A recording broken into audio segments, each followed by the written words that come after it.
I knew the moment Tyler Brooks strutted into that Denver boardroom wearing Dad's old silver cufflinks that something was rotten. Those links were for big energy deals and funerals only.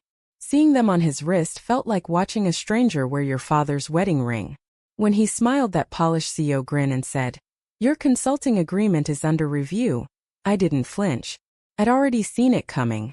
I'm Lauren Harlan, daughter of Jack Harlan, the man who built Harlan Wealth Advisors from a basement office in Denver 30 years ago.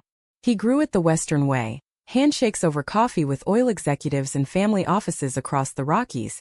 Backed by trust you couldn't code into an app. I wrote half the contracts myself. So when Tyler, the hotshot he'd mentored straight out of business school, got named interim CEO, I stayed quiet at first. But the day he let me go, "We need fresh thinkers, Lauren, not legacy baggage," and then terminated Dad's contract the same afternoon, I started taking notes. What Tyler never understood was the law.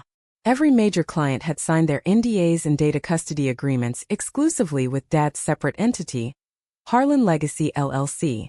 It was a private consulting company he'd kept independent for liability protection, exactly the way smart advisors do out here in the West.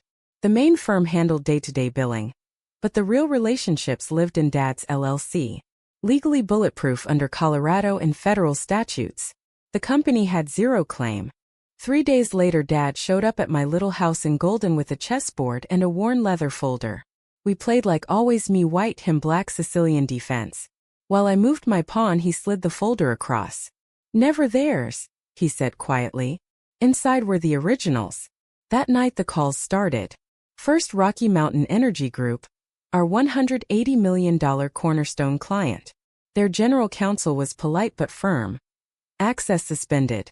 Our agreement is with Harlan Legacy LLC only. Terminating Jack voids everything." Tyler's platform-first revolution lasted exactly 9 days. Clients ghosted the new team. The board called an emergency meeting. I watched from my new quiet office, Harlan Integrity Advisors, while my inbox filled with familiar names asking if we were open for business. No revenge posts, no drama. Just honest work the old way. Tyler finally emailed me personally, voice cracking in the attached video. I assumed I didn't know. We met at Dad's favorite diner off Colfax. No lawyers, just coffee and straight talk. He admitted he'd never read the fine print.